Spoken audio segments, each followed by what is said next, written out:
Hello, Keith Prather here again with NCM Marine Index. Let me share real fast. We'll give you the August update.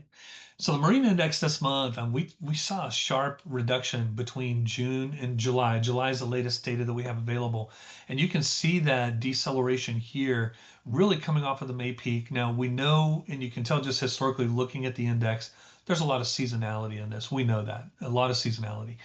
And so we're coming out of this with the July reading, maybe thinking that we're a little ahead of the long-term seasonal trend. And so we are seeing a little bit of improvement. If you look at this, we're outperforming the long-term trend and we're getting this normal seasonal decline. And so the July performance was probably not as important as maybe what's coming. So we were nearly 2% lower month over month. We're about 3.7% lower year over year. That bottom number is probably the one that concerns me a little bit more, if I'm being honest. We saw better strength in July of last year, and it was ahead of seasonality than we did this year. Now, a lot of things going on. You had some tariff pressure early on that may have pushed some consumers into the market to make purchases, and that may have helped with a little bit of that May spike that we saw.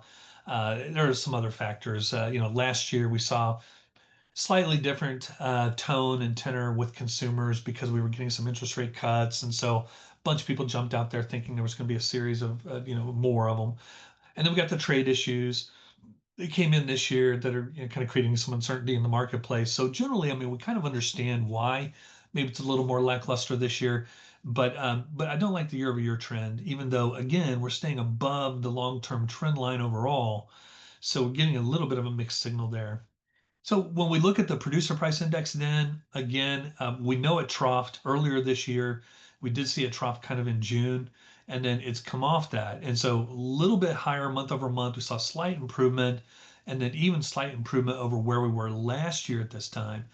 So way below the long-term trend line. So we're concerned there.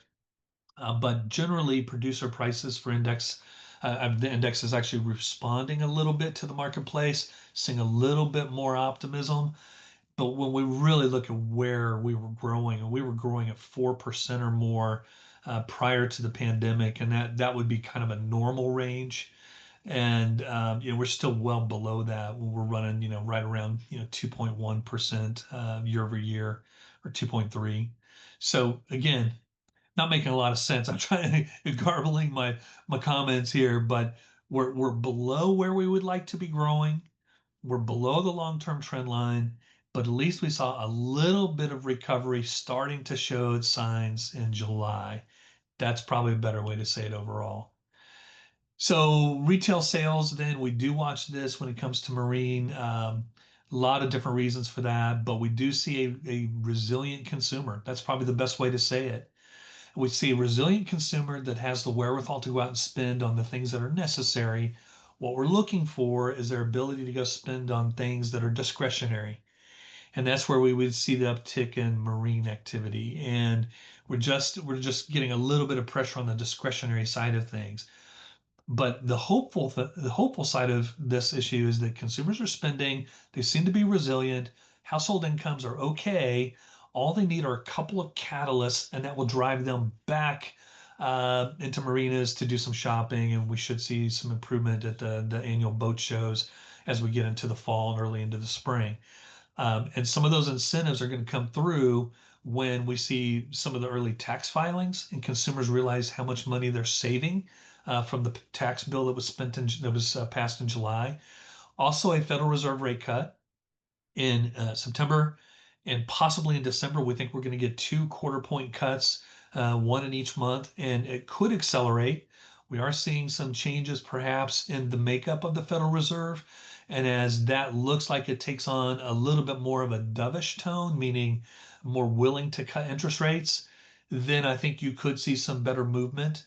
We're also getting a little bit of pressure in the job market. And that pressure in the job market would also give incentive to the Federal Reserve to start trimming interest rates.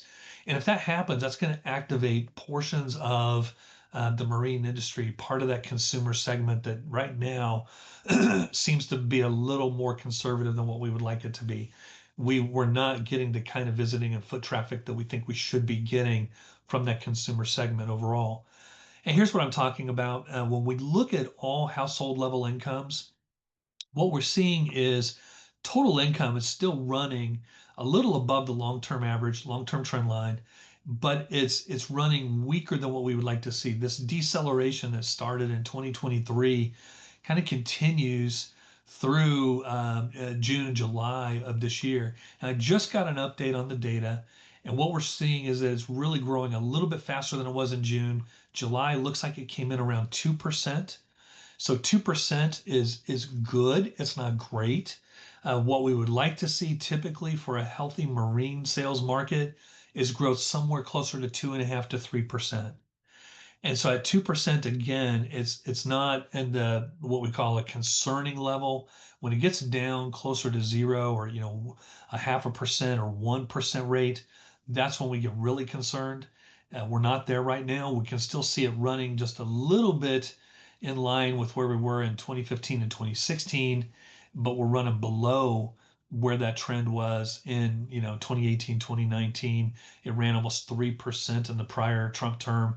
So we need to see it accelerate. And what helps it, again, is if we get inflation under control and if wage growth kind of stays where it is right now. This is one thing that we've been showing across a lot of the different videos this month. And just from a marine perspective, we do have a lot of categories of boats that will sell to those households that make less than $75,000 a year, especially some of the fishing categories.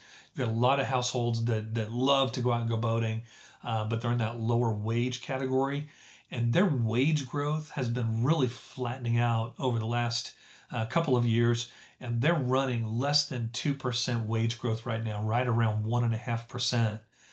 Inflation right now, when it's running 2.7%, that category of boat buyer is running every month. They're getting a little deeper in debt. They're just getting a little worse off. We typically would love to see this running a little bit better than this. Like if you look at all household incomes, incomes right now running around 4%. And that 4% growth rate is giving them a lot of household growth every month. So their wages are outpacing inflation. And so they have a little extra income to pay down credit cards or to go take on debt. So when you think about more of the upper end boating, you think about some of the runabouts that are a little higher end, some of those boats should be selling better. Now, I will say this, in the upper end of the K right now, we are seeing some sentiment change. We're seeing a lot of these households becoming concerned about their ability to earn the way they have been earning. They've seen volatility in the stock market. They're just nervous. That's what it comes down to. They're just nervous. They're still earning, they're still doing well. Their household net worth is still growing. The problem is, again, they're nervous. And when they're nervous, they're not going to go out and they're not going to spend a lot of money on a big discretionary item. But again, there's catalysts coming up. So if we see the Federal Reserve trim interest rates, that'll help the stock market. Stock market will then see some increases. That'll pull a lot of those buyers off the sidelines. That doesn't help buyers down in these lower end categories, right? So again, households 75,000 to 100,000 and less, their wage growth is not going to be the same as it will be in some of those upper income categories. But that'll just be the catalyst to watch. And again, when you look across the models that you sell in your portfolio, when you look across the entire spectrum, really understand where those household income levels fall within your portfolio, because that'll make a difference in what moves over the second half of the year and early into 2026. It may be well into 2026 when we start to see people file their taxes and then they see the benefits that they're going to get from the tax cuts before they really start to understand that they're going to have 3,000 a year or more to go spend. And so that will help activate the bottom end of this household income category. They'll see some relief down here. And then when the Federal Reserve trims interest rates, they'll see relief on their credit card interest rates that they're paying, and maybe what they see with maybe some of their automotive loans. If mortgage rates come down a little bit with that, you may see them refinance, and that would bring some buyers back into the marine market. Um, so until then, again, we've got a lot of mixed messages in the economy. Right now, it's okay. It's just not great. And we still see a lot of potential spending wherewithal out there. but it's not coming off the sidelines. And so we need, again, a Fed interest rate cut to be a catalyst to help them feel more optimistic and to jump off the sidelines and to get out of the marketplace and start spending again. Maybe getting a little more of the trade uncertainty out of the way, getting a China deal, maybe finishing up our deal with India, and then getting a Canada and Mexico deal signed would help create a little bit of stability in the marketplace.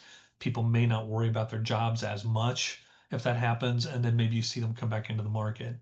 I haven't mentioned it yet, but we did do for the first time this month a macroeconomic forecast video. So go check it out. It's only about 10 minutes long, and we talk about some of these same items. In the coming months, I'm going to have a lot more separation between these where we'll have more just specific to marine, and then I'll count on you to go to the macro video to understand more about what's going on across the broader economy. So, anyway, hope everyone is doing well. I hope you're staying resilient and look forward to catching up with you next month. And hopefully by then we can talk about the impact of a Fed interest rate cut and what that will do to the marketplace. All right. Take care, everybody. Stay safe.